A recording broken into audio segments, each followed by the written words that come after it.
beautiful souls. I am your host, Angela Ahimsa, broadcasting live from Toronto. And today you're watching Jess TV, streaming worldwide on Roku, Meta, NCG Television Network, and of course, jessfm.ca. Today's episode, it's all about breath, the sacred and often unconscious rhythm that has the power to shift your physiology, calm your mind, and awaken your spirit. So this Feed Your Chakras episode, number 5, is about changing your breath so that you can change your state and optimizing your breathing for health and longevity. So today I'm joined by the incredible Rita Savoia, who's a certified nutritionist, functional breathing coach, yoga instructor, and workplace well-being consultant. And she's also known as the Breathwork Barista. Rita is a heart-centered healer on a mission to help us become our own health heroes through the power of breath and the wisdom of self-care. So today we're going to dive into how to tell if you're breathing correctly and why nasal breathing is a game changer for your mental, physical, and emotional well-being, and different breathing techniques to help manage stress, anger, increase your focus, and connect with your intuition, and then small daily breathing rituals that can create massive transformation. And I'm hoping that we can squeeze in a little practice for both of us. So whether you're listening from your yoga mat, your morning commute, or tuning in while sipping something warm, this conversation is your reminder to slow down, to breathe deep, and to return to the intelligence of your body. Thank you so much for joining us today, Rita. Thank you for having me. Yes. I've known Rita for 2 years. We met co-hosting a full moon ceremony in Playa del Carmen, and we've been doing several things together, and she's so amazing. So I'm super honored to have her here with us today. Oh, thank you. And you're amazing too. Love you. Okay, so let's just dive in. I love how you speak about the connection between breath and self-healing. So I personally experienced, especially even in one of your workshops, how trauma can live in the root and how regulating the nervous system through breath can actually help us transmute it. So can you share more about how breath helps reconnect us to our bodies if we've disassociated due to trauma? And how do we even know if we're breathing correctly? Exactly. All right, let's do that first. Are you ready to do a little assessment of your breathing? Okay, amazing. And I'd love everyone else to join as well. So this is actually called the BOLT score. So it's from the Oxygen Advantage, but it's actually derivative of the Buteyko method, which back in the 50s, Ukrainian doctor was helping people with asthma and other respiratory issues, actually healing them through breathing practices. All right. So what we're going to do is you're just going to sit relaxed. Okay. And I invite you to close your mouth and just breathe in and out through the nose, just normally for about 30 seconds. And then I invite you to, once we breathe in, breathe out. We'll do it 3 times. On the 3rd breath out, I invite you to hold your breath. Hold your breath. And then I'm going to ask you actually, Angela, to raise your hand when you start holding your breath, and then raise your hand again when you need to take that first breath again. Okay. So this is don't sort of, it's not, don't make your ego come into the picture. It's not competitive, right? The first sign of air hunger, which you need to take that breath, just raise your hand and then I will tell you exactly what is going on. All right. So we're going to take that term, air hunger. Yes. So we're going to take 1 breath in, normal breath in, normal breath out. We'll do it 2 more times. 1 in, 1 out, 1 in, and then out. Once you breathe out and you empty your lungs, just hold the breath on empty and raise your hand when you start holding. Okay. So hold the breath. And then when you get that first sign of air hunger, that you need to take that inhale, raise your hand again.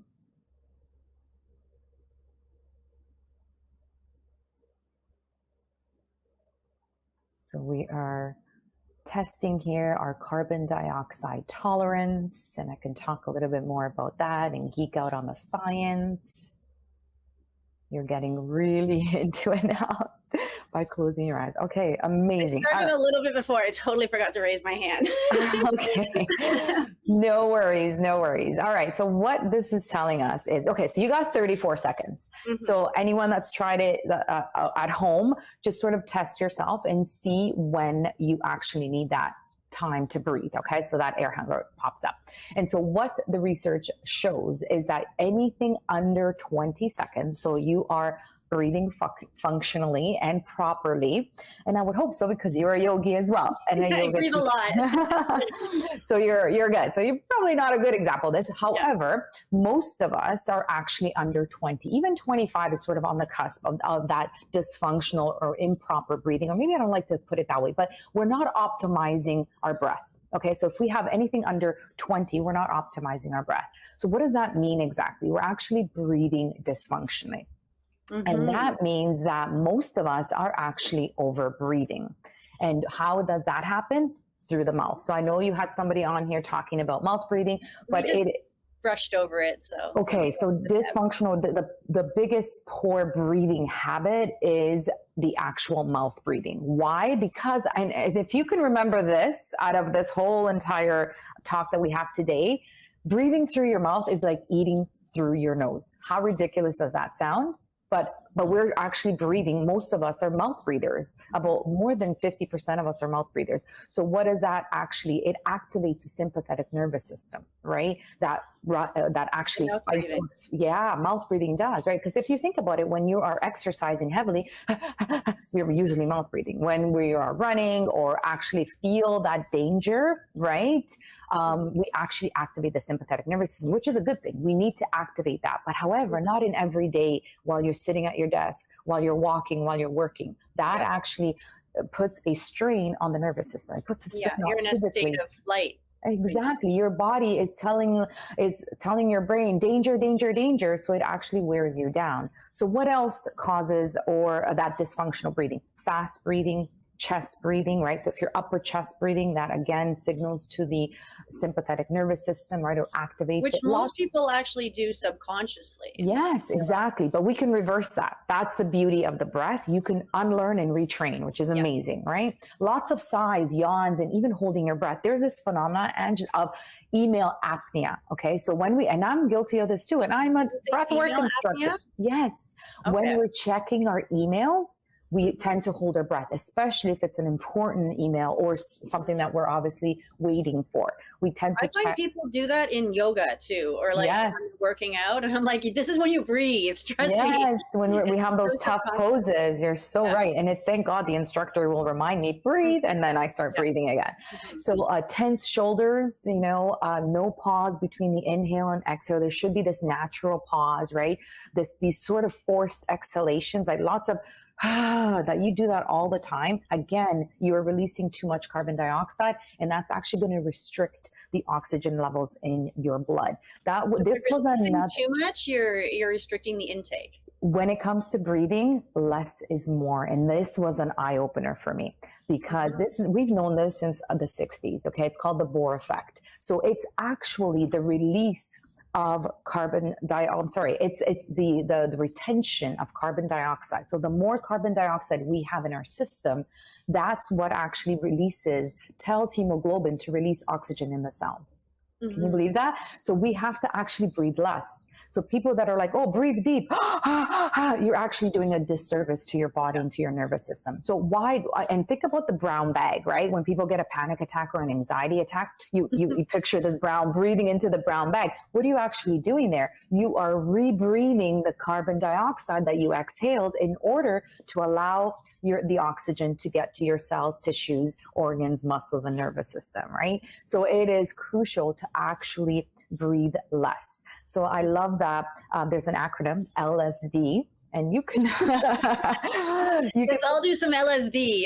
Exactly, which is light breathing, slow breathing. So light, again, we want to keep it light. There is this legend that when a samurai had to pass his final exam to become a samurai, he had to breathe into a feather. They would put a feather under his nose, and if the feather didn't move, then that's when they actually graduated him to the next level to become a samurai, because that's how important it is to breathe light. So that's what we mean by breathing light. And you can do this without a feather. You can use your finger and just kind of see how slow, how light can you breathe, because we want to be breathing light, conserving that energy. And if you think about it, we do only have a limited number of breaths in our lives, right? There was a yogi study that was done, and they did it on animals. And what they found was animals that breathe really fast. Think of a dog, mouth breathing, tongue out. The larger the dog, the shorter the lifespan. Thank you. Yeah. And I think mouth breathing has something to do with that. And then think of a turtle that breathes super slow, and their life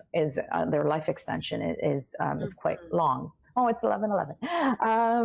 Everybody make a wish. Yes, and take a deep breath. And now when I say deep, I mean diaphragm, and that's the D, right? Deep with the diaphragm, because the diaphragm is one of the largest muscles we have for breathing, and we often don't use it. And if we don't use it, like any other muscle, we lose it, right? So if we want to do a quick exercise to check if you're breathing diaphragmatically, let's put our hands and wrap our rib cage. So kind of feel the bottom of the rib cage, right? But I'm under here. Yeah, exactly. And when we inhale, see if you feel the expansion of the rib cage, right? Because then you're breathing properly. So we want to expand on the inhales and then contract on the exhales. And Angela, that is another thing we're getting wrong. Not only are we mouth breathing, that's causing these detrimental effects, right? But we're also breathing inversely, and most of us are. If anyone has kids and has watched a baby breathe, we're born with the innate intelligence to breathe properly. When we inhale, the belly rises. When we exhale, the belly drops, right? But life gets in the way, stress gets in the way, socialization, all that beautiful trauma and all that other stuff. And we end up breathing inversely. So if you want a little quick exercise while you're sitting at your desk, while you're walking, waiting in line, is just checking in with your diaphragm to see if you're actually using it, expanding on the inhale, contracting on the exhales. Another thing with nose breathing and why it's so important is because it's our natural filtration system. When we breathe, it has a lot more bacteria.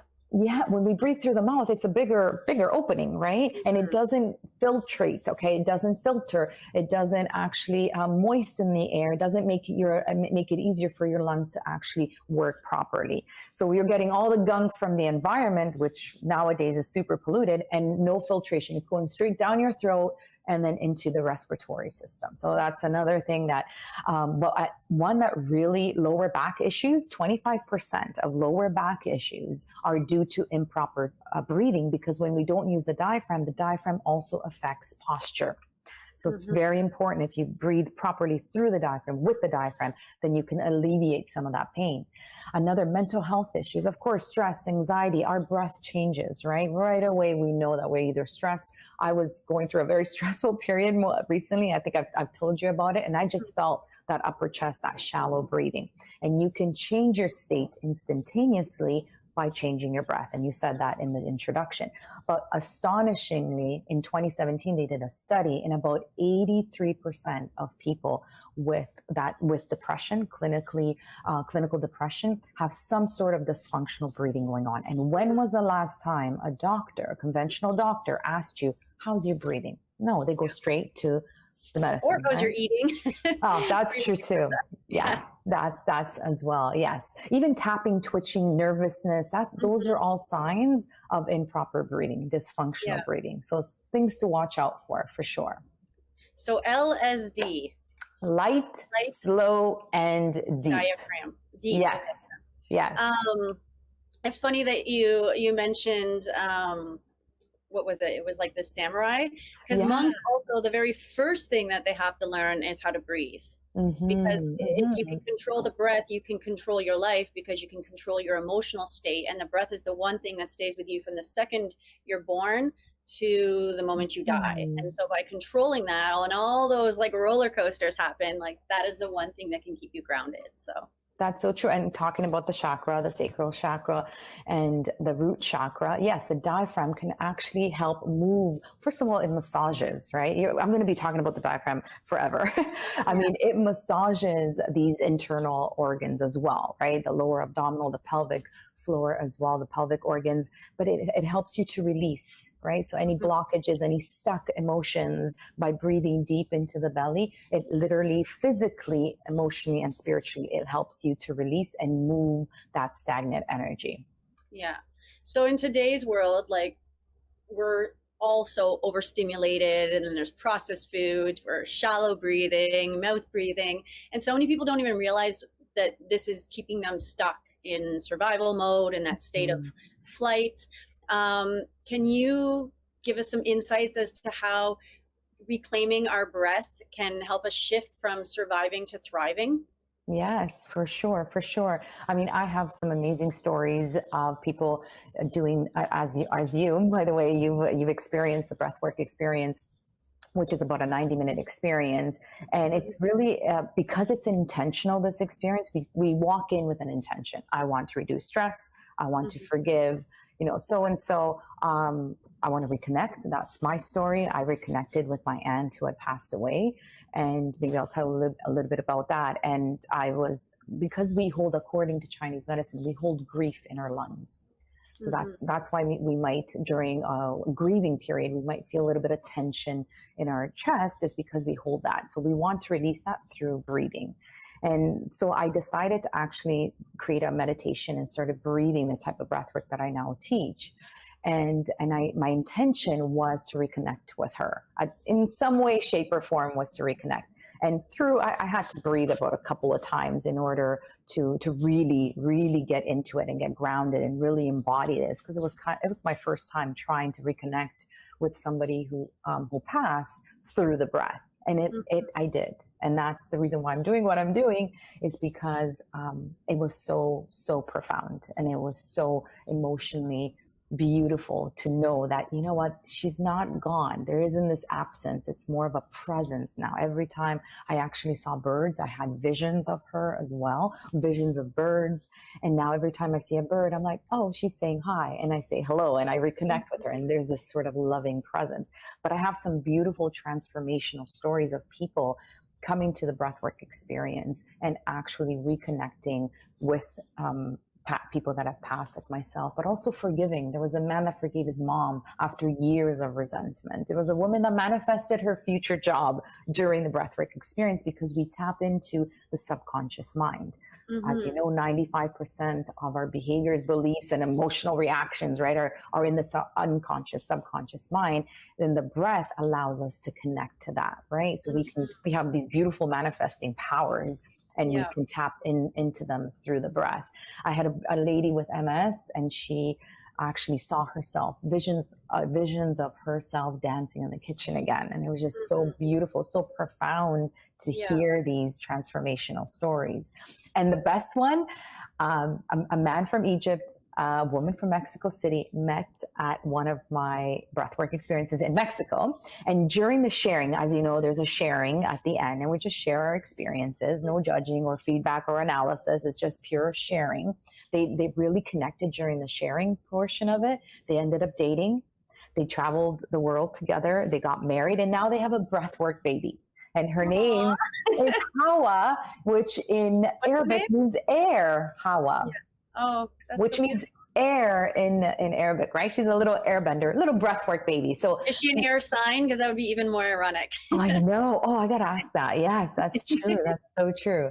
So yes, all these amazing stories that I keep hearing from people that come to the experience, which is about 90 minutes, but also instantaneously you can change your state as well, like within seconds. And we can even experience that if you want before the end. Well, I know that somatic breathing can actually help activate the DMT receptors in your brain, which is why some people, have not only trauma release, but they get visions. And when you're in that state of release, you're releasing all the blockages. And so that's when the manifestation comes in, because when you release, you create space for things to come in. So on that note, I'd love for us to ground in this moment of intention. And I would love for you to guide us in some sort of breath work to help us release fear or cleanse stagnant energy, whatever you feel called to guide us in. Amazing. Yes, let's do that. That's awesome. Okay, so wherever you're at, I invite you to ground yourself. So uncross your arms and your legs. And if you're wearing heels or shoes, just take them off and really connect with the ground beneath you. I invite you, to bring your palms on your knees. So if you want more grounding, palms are facing down. If you want more receiving, then palms will face up. We want to relax the shoulders away from the ears and relax the jaw. So we hold a lot of anger, repressed anger in the jaw. So we want to release that. So relax the tongue, let it float to the roof of the mouth. And if you feel called to, you can lower your gaze and just look at a fixed, non-moving point, or even close your eyes to really tune out the outer world and tune in with your body, your mind, your soul. I invite you to breathe in through the nose. And I know I said not to breathe out through the mouth, but just for this few moments, just allow the exhales to flow out like a sigh. If you want to activate the throat chakra, you can even feel the vibration of the sigh and just let it go. I invite you now to quickly scan your body for any areas of tension or tightness or stiffness. You could either slowly move around or even send the exhale to that area and just feel the tension dissolving, relaxing your entire body. And just grounding yourself here, checking in with yourself, giving yourself these few moments of self-care, intentional presence. Nowhere to go, nothing to do but to be here, following your breath in through the nose and out through the mouth, inviting in your intention. What is it that you would like to release? What's no longer serving you that might have served you in the past? What would you like to let go? Maybe it's anger, envy, and then perhaps maybe what would you like to call in more of? More loving presence, self-care, more trust in yourself for the process, more forgiveness for yourself or maybe someone else. Sometimes I love the intention of just surrendering. We're always doing, organizing. Maybe just surrender to the experience. So on your next inhale, I invite you to breathe in your intention directly into your heart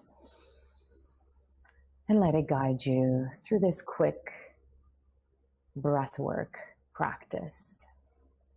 So we're going to breathe in for 4 counts and out for 4. These we call grounding breaths, earth breaths. In 3, 2, 1. Sharp inhales through the nose. In, 2, 3, 4. Out through the mouth. 2, 3, 4. In, 2, 3, 4. In, 2, 3, 4.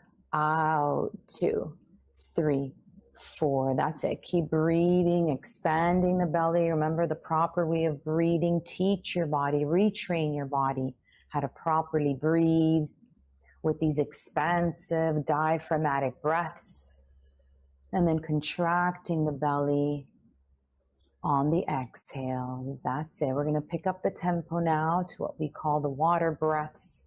These are 2 in, 2 out, so they're a little quicker, but still keeping the integrity of the breaths. In 3, 2, 1. Let's begin. In, 2, out, 2.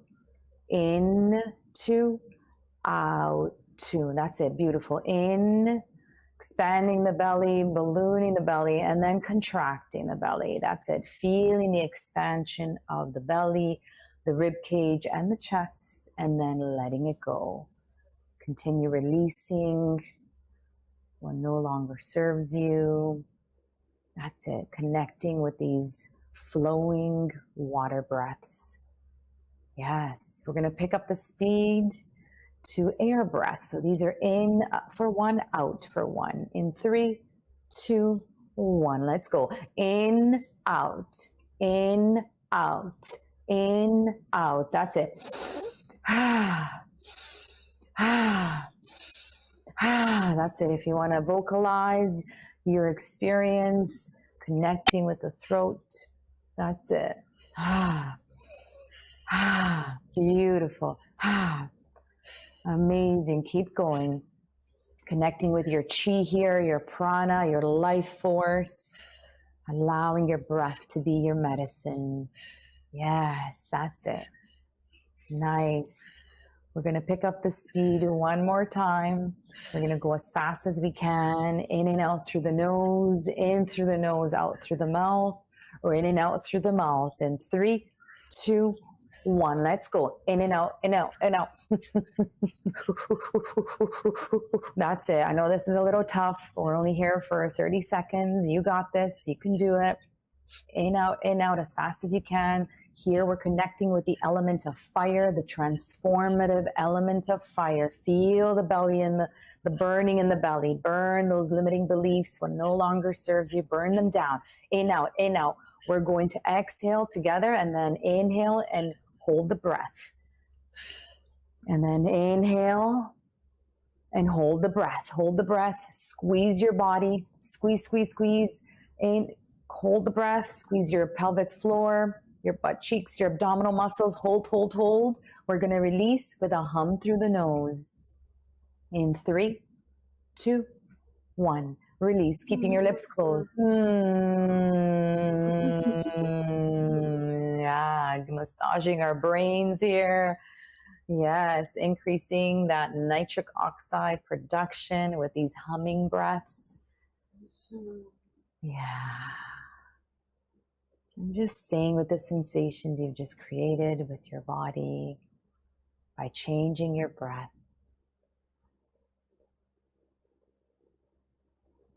That's it. Beautiful work. Thank you. Yes, you're very welcome. And everybody, if your eyes are still closed, we now invite you to open your eyes. It's very hard humming through your nose. Yes, yes. So the challenging one is also those fire breaths. Those breaths of fire, those are usually the most challenging ones. A little different than breath of fire, because breath of fire are like... You focus only, yes. Oh, actually, it is breath of fire. I think I was just so used to breathing differently that I was doing it slightly differently, but I still felt it, like my head's a little light. So yes, and then the nitric oxide production with the humming breath. So have you heard of nitric oxide? A little bit. You can share it with everybody. Yes, please. So most when I teach this, most people say no, and then I ask a follow-up question: have you heard of Viagra? And everyone's hand goes up, right? So it's one of the main ingredients that they use in Viagra. Why? It is actually a vasodilator, so it opens up blood vessels and sends fresh oxygenated blood to that specific area for that specific purpose. However, they were also using nitric oxide to help patients recover from COVID. So it is a beautiful, beautiful molecule. And there's also a Nobel Prize that was won not too long ago. And the beauty of another reason, going back to nose breathing and why it's so important, when we mouth breathe, we don't produce as much, actually very little nitric oxide. But when we nasal breathe, we actually produce nitric oxide. So again, sending, oxygenating our bodies, right? When we hum through the nose, we actually increase that production by 15-fold. How amazing is that? This tool available at our nose tip anytime. And this is one of the things when people ask me, what is one of your favorite techniques? Humming. Nobody has to know you're doing a breathwork technique. You could be humming your favorite Justin Bieber song or whatever it is. I don't know if he's still popular, but whatever. You can just hum your favorite song. And that's why kids are always so happy. They're always humming. It also activates the throat chakra and brings you into the present moment. So yes, exactly. So such a beautiful technique. To red lights in the car, I am a big fan of those. Like wherever you are, when you're scrolling on your phone, you could be doing a breathing technique. When you're doing the dishes, loading the dishwashers, doing anything, laundry, anything, you can squeeze in the humming or even other breathing techniques into your daily routine. Yes. Well, there you go. If you need a little stimulation or some aphrodisiac, just do some breath work with Rita. Yes, exactly. Yes. And the beauty of it too, you could do it on your own. You don't need an instructor. You can literally learn it and then teach it to as many people. Imagine doing this. Maybe this might be a little disruptive, but kids that have to write an exam or a test, just doing a quick breathing technique to help them with focus, concentration, memory, right? Before they actually write the test. That's another thing that I recommend. Interviewing, before going into an interview, getting yourself into a heart brain coherence as well as the interviewer, and they don't even need to know that you're doing it. Especially if it helps your posture too. I know that like in yoga, like I'll be driving a car and like the seat's way back there and I'm just like perfect posture. Like I can't slouch anymore. Yes, so I know it's people supposed ask to help me, you with confidence as well. Yes, people ask me all the time, your posture is so like perfect. I'm like, it actually hurts to slouch. It's painful. This actually makes me feel good, right? But I have to definitely attribute it to the yoga and of course the breathing. Okay, so you talk a lot about the 6 pillars of self-care. So how does breath weave into each pillar and what are they? Yes, of course. Okay, so in terms of the six pill, not sex. The sex pillar. Oh, there's a little slip. Aphrodisiac coach. Exactly, it's because you said that. Totally. So basically, when I started my company in 2020, I was doing research in terms of, I love the biohacking world, and I was really intrigued by that. But what I found was you can't actually go into biohacking and do all of these advanced things if you don't have the foundations laid. It's just like a house. It will not obviously last if you don't have the right foundations. And what I did was I looked at longevity studies, specifically the blue zones. I'm fascinated by them. And what I found was that there are these pillars, these foundational sort of things that need to be there in order for you to optimize your health and then take it to the next level. So the first one is mindset mastery. But to be honest, now I think, because I was going in order, I think breath work should be there. A little biased, but yes. But the breath quiets that inner critic when it comes to mindset mastery, because mindset mastery is all about self-talk. Well, how are you talking to yourself? Because as we know, we become the thoughts that we repeatedly think about, right? That sets up our beliefs and then our patterns and then our behaviors, right? So breath actually quiets that inner critic, right? The second is embodied breath work. And of course, breath is practice. Right? And the more we do it, the easier it gets and the more automatic it just becomes part of your life. It just becomes part of who you are. It just allows for that pause so that you're not reacting to things. I see myself getting out of my body and then how would old Rita would react? Because you know what? If you pissed me off about 20 years ago and you cut me off on the road, I would be chasing you down and I wanted to see exactly doing some hand gestures that I won't do here. But I wanted to see who this person is and they'd be like, just driving along like nothing happened, right? Now I kind of see myself reacting, but I don't react. It's so cool. And the breath has allowed me to do that. Another pillar is authentic connection. And honestly, I was saying this when everybody was telling us to distance ourselves, right, in 2020. But I know that authentic connection is so important, not only to you, but to others, right? Just to live in this beautiful community of like-minded people and helping and supporting each other. And the breath, as you said earlier, we go again. Actually, when I used to tell people, what do you do? I'm a breath work. And they're like, breast work? What is breath work? I'm like, no, get your mind out of there. But it makes us present with others, right? Conscious breathing in a conversation. So you have to be listening when you're breathing consciously, right? So bringing that sacred sleep, of course. Right? I mean, we can get technical and scientific about like sleep apnea and what can cause that. But again, mouth breathing causes sleep disturbances. So breathing can actually prepare us. There's a very popular 4-7-8 breathing technique that we can do right before bed, and it literally works better than counting sheep. We can really, really allow your body to rest, right? Or prepare your body for resting. And then of course, metabolic flexibility, right? We can help to tap into that parasympathetic nervous system, that helps us to digest and rest, right? Oxygen efficiency for breathing properly, as I mentioned, for doing the opposite of what I talked about before, those breathing habits. If we do the opposite, if we breathe, what is it? What's the acronym? LSD. Yes, exactly, right? The mitochondria. Exactly, the mitochondria. That also sounds kind of sexual, I'm not gonna lie. I don't know. I guess naturally, yeah, we gravitate to that. Insulin sensitivity as well when it comes to metabolic flexibility. And then the last pillar is joyful movement. And of course, joy of movement. Joyful movement. Yes, I'm down with that. I don't work out, I play, and it yes, exactly. You know that very well, and you need the breath to help you to actually move properly or move even more intensely. We're talking about postures in yoga, right? When we have those very difficult postures, all we need to do is breathe and just allow the body to soften, so we can move further into the actual pose.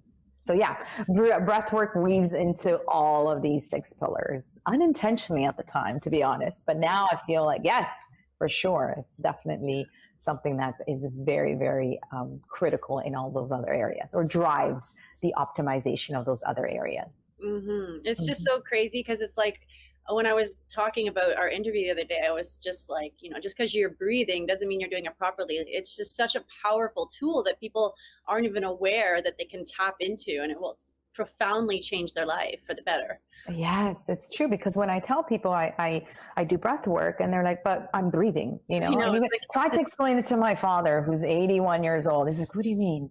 And when he sees those people on the mat, like, what did you do to these people? Why are they sleeping? Right? Why are they crying? Exactly. But it's so, so important. And I think it's making a comeback, right? I mean, in the Eastern world, breath work or breathing is so, remember, even pranayama practices is really the foundation of yoga, more so than the poses. Here in the Western world, the most important part, in my opinion.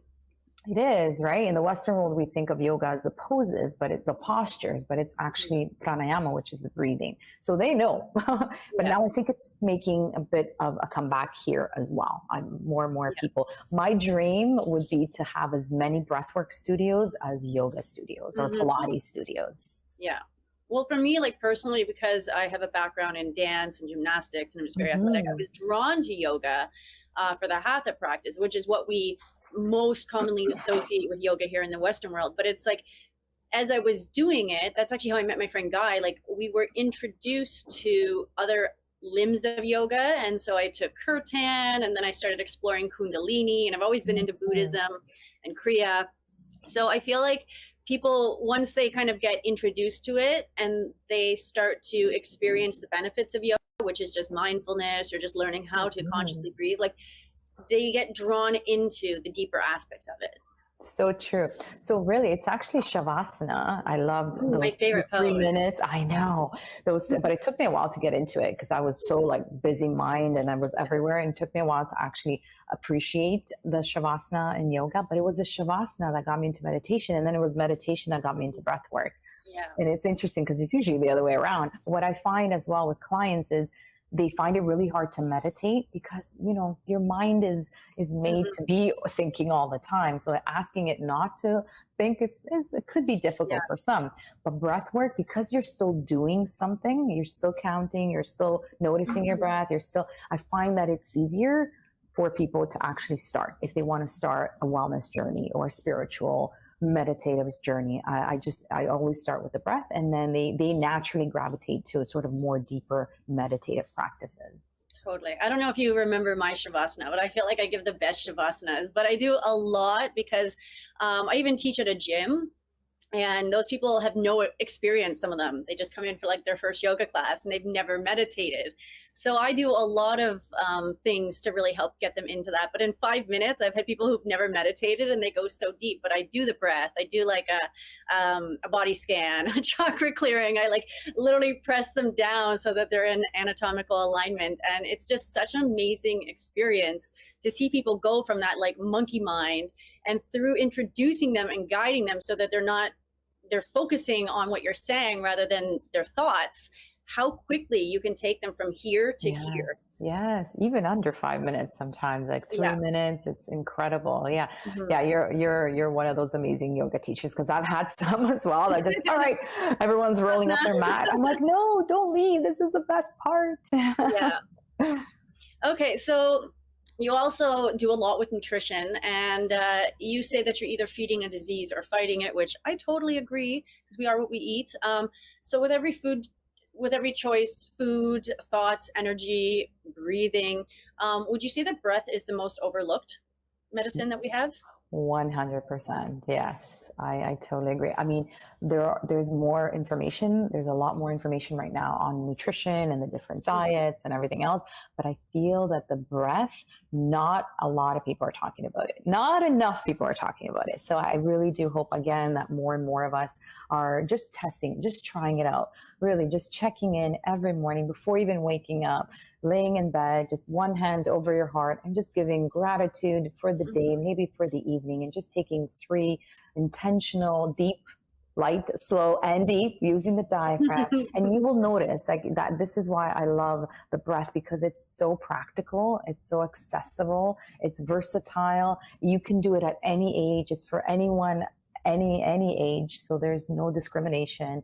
And it's people can really see the benefits right away. So that's why I urge people to really look into that. It is definitely overlooked when it comes to illnesses, when it comes to people not feeling well. Because again, when was the last time your conventional doctor asked you, how are you breathing? How is your breathing pattern? You know, in terms of the Buteyko method, back in the 50s, he studied the breath so profoundly that what he noticed was when people were in their last days, he can actually see and hear people's breathing changing. It gets heavier and heavier, and he can predict when they were going to pass within hours because of how heavy the breathing gets. So it's just such a phenomenal, beautiful indicator of health as well. Yeah. Well, also, like, you know, we're bio individuals, right? Like what's good for you in terms of nutrition and exercise and stuff is different than mine. Like there's no one solution for everybody, but we all need water too.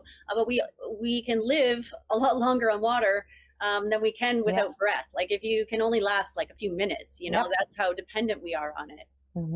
Yeah, I always say you can live, months without food, really. Only a few days without water, but only a few minutes without your breath. That shows how important it is, for sure. Okay, so we're getting close to the end here. That's still a lot I want to cover, but I know that you have an event coming up, so I'm going to be giving away 2 tickets to this special event, but I'll just let you introduce it to any of our local readers or viewers. Yes, you're more than welcome to join us on July 21st. It's at a beautiful art gallery, so we're going to be surrounded by beautiful art, beautiful open space. In Toronto? Yes, in Toronto. It's at the Avant-Garde Yonge and Davisville area, and we're expecting hundreds of 120 breathers, like-minded, breathing in community, which that is really, really special. And so we're going to actually start with some pre-session activities where we actually connect with our intention. We're going to do some voice activation, some embodied movement to get us out of our heads. We're always up here in our logical, rational mind, and then to connect with our bodies. And then we're going to actually do the breathing experience. We're going to be blindfolded so that we really tune out what's going on around us and tune in. We're going to breathe 6 different types of breathing techniques, and then a 3-part meditation. And that's what makes this experience very different. There's an opportunity to integrate what the breathing, the actual techniques can stir up, can release, can let go of. So we can integrate that through the 3-part meditation. And then we do a beautiful sharing circle where you just never know who you might meet or what that person says that really resonates with you and what changes that can really inspire in you to take. Yes, very excited. I'm excited about that too. Okay, so one final question. Sorry, I didn't mention there's going to be live music. So I actually piloted this not too long ago, and it was incredible. I love music, and I feel music is so healing, as you know. So is dance, right? So the live music, there's a live vocalist, a live guitarist, a live percussionist to actually accompany the beautiful medicine shamanic music that I use through the breathing and techniques and the meditation. So that just mind blowing, super, super powerful. Amazing. And I'm going to include all of those details when I do share this giveaway. But one final question, just because I love the name Breathwork Barista, I just wanted to find out what the meaning behind it was and how people can experience your sessions. Yes. So in terms of Breathwork Barista, I thought it was pretty catchy as well. I love my coffee, and I just want to make breathing as accessible, as energizing as your morning coffee ritual. So that's sort of the whole story behind the name. But you can access on my website, you can access these functional breathing techniques and courses that, hey, I need to, reduce my stress. I need to reduce my anxiety. Here's the breathing technique, or the experiences that we just talked about. Beautiful. Okay. So I hope everyone's a little more grounded, open, and oxygenated, because that is the power of the breath. And a huge thank you to you, Rita Savoia, for guiding us back to the basics and reminding us that breath is the bridge between mind, body, and spirit. And if you want to experience more of Rita's incredible work, join us on, what's the day, July 21st? July 21st from 6 to 10 p.m. in Toronto. Yes. And also you can connect with Rita at ritasavoia.com. It's SAVOIA.com. And Instagram, I believe it's Breathwork Barista. Yes. Okay. Mm-hmm. And as always, if you found value in today's conversation, please like, share, and subscribe on Jess TV, Roku, and if you're seeing this on YouTube, see you there. And until next time, stay present, stay empowered, and always connect to your breath. Bye. Thank Bye-bye. you. Thank you so much.